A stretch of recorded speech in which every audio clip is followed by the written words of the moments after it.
Academic Genealogy is the 2017 Capstone project of Andrew Combs, Cory Lentz, Jeremy Lindley, and Mike Schlegel.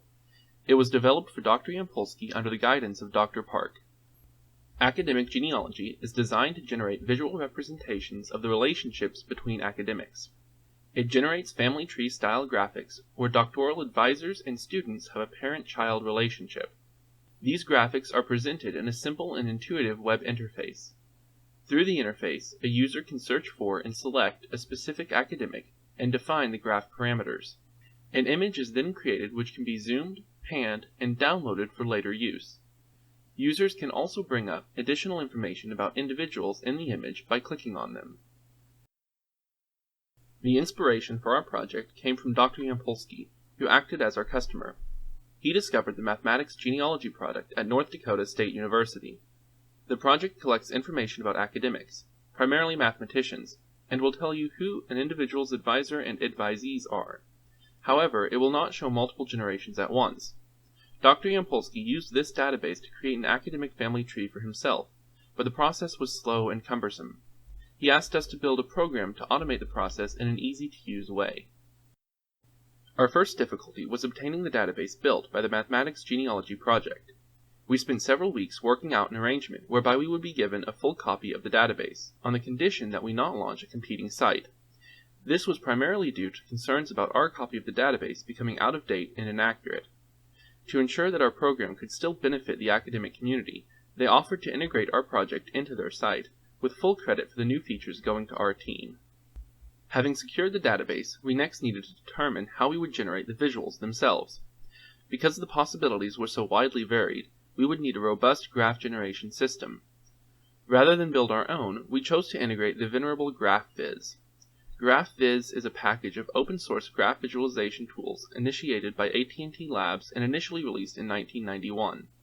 It proved to be a good choice for our project, though we did have some difficulties integrating it into our program. We decided to build our user interface as a C# MVC website.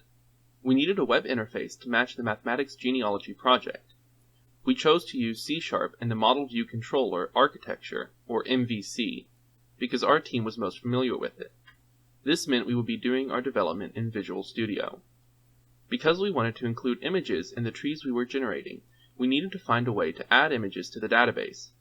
Adding the images manually would be far too tedious because of the tremendous number of entries in the database, so we built an automated web scraper. The scraper searches the internet for relevant pictures and adds them to the database. Finally, we needed a way to display these potentially quite large images such that they would be easy to view. We chose to use the Leaflet library after seeing it used in an XKCD comic. Leaflet was originally designed for displaying maps, and so has familiar and intuitive controls for navigating large images. While working on our project, we encountered several difficulties. Because GraphViz is such a large and complex program, it was difficult to adapt to our needs. It took several iterations of improvement to get GraphViz integrated with our C# project correctly, and ensuring the output always looked like a family tree was even more difficult. We also had difficulties with correctly interpreting clicks on specific individuals in an image, partly due to discrepancies in the coordinate system used by GraphViz and Leaflet. Lastly, several tables had to be added to the provided database in order to implement relationships. There are several modifications we feel could greatly improve our project. The first would be to update our web scraper to find social media accounts as well as images. There are also a few unsolved issues with the current project that could be fixed, mostly to do with graphs sometimes being generated along the incorrect axis. We would also like to improve the search functionality to allow for more advanced criteria. Currently, you can only search by name. Finally, the look and feel of the interface could be greatly improved by working with a graphic designer. Overall, we're very pleased with the Academic Genealogy project and hope it can continue to be used